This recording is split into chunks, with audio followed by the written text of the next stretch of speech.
જય માતાજી મિત્રો, આજે છે આપણે રનિંગનો 7મો દિવસ. તો જાગીને બહાર આવી જશે ઘરની બહાર. ભાઈબંધની વાટે ઊભા રહીશું, આવે પછી પાછું થોડુંક હાલીને જવાનું છે. પછી થોડુંક રનિંગ કરશું અને ભાઈ થોડીક કસરત કરીશું. તો ભાઈબંધ તો આવી ગયો છે, પણ આજે એને પગમાં થોડુંક વાગ્યું છે એટલે રનિંગ નથી કરવાનું. એ ભાઈ નાળે બેસશે, ખાલી મારે હારે આવ્યો છે. હવે મેં ભાઈ રનિંગ ધીમે ધીમે દોડવાનું ચાલુ કરી દીધું છે. આજે તો ભાઈ દોડતો નથી એટલે આપણે આજે એકલા દોડવાનું છે, એટલે ધીમે ધીમે દોડું છું. આજે 1.5 કિલોમીટર દોડીને પછી પાછી ભાઈ કસરત કરવાની છે વારાફરતી અલગ અલગ.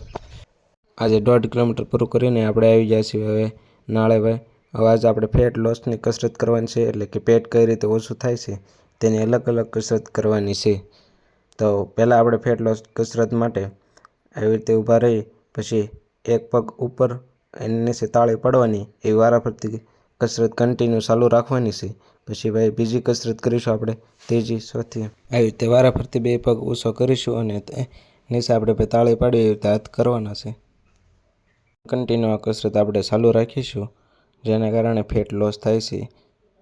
આવી રીતે વારાફરતી આપણે એક પગ નીચે અને એક પગ ઉપર એવી રીતે કરતા જાવ અને તાળી પાડતા જઈએ. આ કસરત આપણે કન્ટિન્યુ થોડા ટાઈમ માટે ચાલુ રાખશું. પછી ભાઈ બીજી કસરત કરીશું, ત્રીજી, ચોથી, એવી રીતે વારાફરતી અલગ અલગ કસરત કરવાની છે. આ કસરત પૂરો કરીને ભાઈ થોડોક આરામ કરીશું, પછી બીજી કસરત આપણે ચાલુ કરીશું. હવે આપણે પહેલી કસરત પૂરી કરીને આપણે કરીશું ભાઈ બીજી કસરત, જે છે સીટઅપ. જે કસરત કરવાની, જે ફેટ લોસ કરવામાં ખૂબ ફાયદાકારક છે. પહેલાં આપણે આવી રીતે બેસીને પછી ભાઈ માથું છે એ ગોઠણને અડાડશું, એવી રીતે કસરત કરવાની છે. એટલા માટે થોડોક ભાઈ આરામ કરી લીધો પહેલી કસરત કરી એટલે. આપણે કરીશું બીજી કસરત, જે છે સીટઅપ. આવી રીતે પગ રાખીને માથું છે એ ગોઠણ અડાડશું, પણ પહેલાંની જેમ આપણે પગ છે એ ઊંચા થઈ જાય છે, એટલે આપણે ભાઈબંધને કહીએ છીએ ભાઈ પગમાંથી ઊભો રહી જાય, પછી આપણે સીટઅપ મારવાનું ચાલુ કરીશું. જેના લીધે ભાઈ પગ ઊંચા ન થાય અને પ્રોપર ભાઈ સીટઅપ મરાય, જે ફેટ લોસ માટે ખૂબ ફાયદાકારક છે આ કસરત. એટલા માટે આપણે વારાફરતી આને કેટલાક સેટ મારીશું. બહુ આમાં કોઈ પણ કસરત કરતી હોય તો ઉતાવળ નહીં કરવાની, ધીમે ધીમે કસરત કરવાની. એટલા માટે ભાઈ આવી રીતે આપણે હાથ રાખીને વારાફરતી કસરત કરવી છે. ભાઈબંધ પગની માથે ઊભો રહી ગયો છે એટલે પગ ઊંચા ન થાય.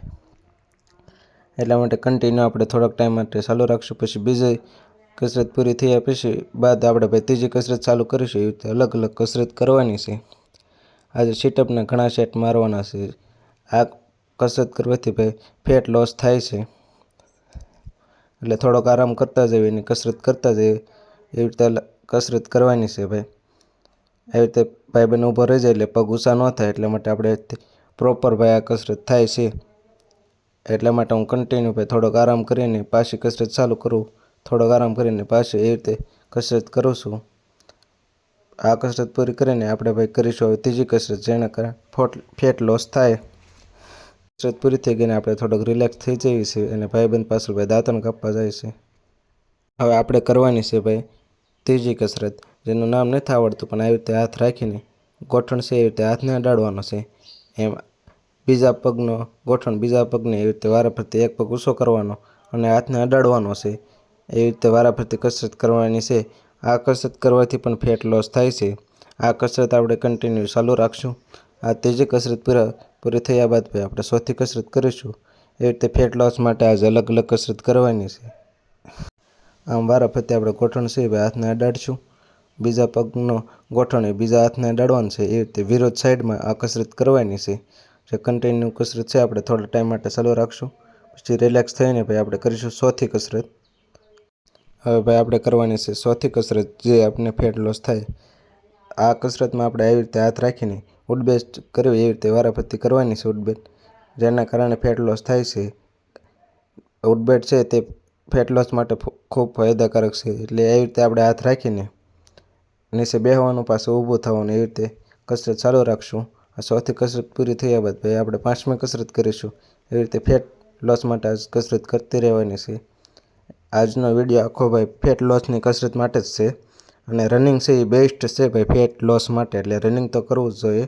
અને ભાઈ કોઈ પણ કસરત ભાઈ કરવાથી ભાઈ આખો દિવસ સારો જાય છે અને શરીરના હાડકાં પણ મજબૂત થાય છે. આપણે ભાઈ એક્સરસાઇઝ કરતા હતા ત્યાં અચાનક ભાઈ પોલીસવાળા આવી ગયા એટલે આપણે એને જગ્યા આપી દીધી. એ હાલીને જાય છે રામપરા. હવે પાછા ભાઈ પોલીસવાળા વહી ગયા, પાછા આપણે થોડોક આરામ કરીને આવી રીતે પગ છે એ આગળ કરવાના છે, જેના લીધે રનિંગમાં સ્ટેપ ખુલે છે અને પગને કસરત થાય છે અને પગના હાડકાં છે એ મજબૂત થાય છે. એટલે આ કસરત આપણે ડેલી કરવી જોઈએ. ત્યારબાદ આપણે કરીશું હવે નેક્સ્ટ કસરત, જેમાં આવી રીતે પગ રાખીને ભાઈ, એટલે પરેડની જેમ ટ્રાય મારતો હતો. આ કોઈ કસરત નથી, પણ આવી રીતે હું ટ્રાય મારતો હતો પરેડ કરે એ રીતે, અને એવું લાગે તો થોડીક પરેડ પણ કરી નાખવી. આ પોલીસવાળા છે, આર્મીવાળા છે એ પરેડ કરે એવી રીતે થોડીક પરેડ આપણે કરી નાખવી. થોડીક પ્રેક્ટિસ પાડવી છે ભાઈ આજ પરેડની, એટલા માટે થોડોક પાછળ જઈને ભાઈ હવે આપણે કરીશું પરેડ. એવી રીતે પગ રાખીને હાથ આમ ફેરવીને પહેલી વાર ટ્રાય મારી છે, એટલે જેવી થઈ એવી હતી. આ પરેડ પૂરી કરીને આપણે કરીશું હવે પુશઅપ. આજે આપણે ભાઈ 15-20 પુશઅપ મારવાના છે, એટલે કન્ટિન્યુ આપણે પુશઅપ મારવાનું ચાલુ કરી દીધું છે. આજ ધીમે ધીમે પુશઅપની સંખ્યા દિવસે દિવસે વધારતા જઈશું. આજ 15 કે 20 પુશઅપ મારવાના છે, એટલે આરામથી ધીમે ધીમે આપણે પુશઅપ મારવાનું ચાલુ કરી દીધું છે. પુશઅપ કરવાથી પણ ફેટ લોસ થાય છે અને હાથના હાડકાં મજબૂત થાય છે. એટલા માટે પુશઅપ છે ભાઈ બેસ્ટ કસરત છે શરીર માટે. એટલે આજ પુશઅપ કરીને બીજા વિડીયોમાં મળશું બીજી કસરત સાથે આપણે.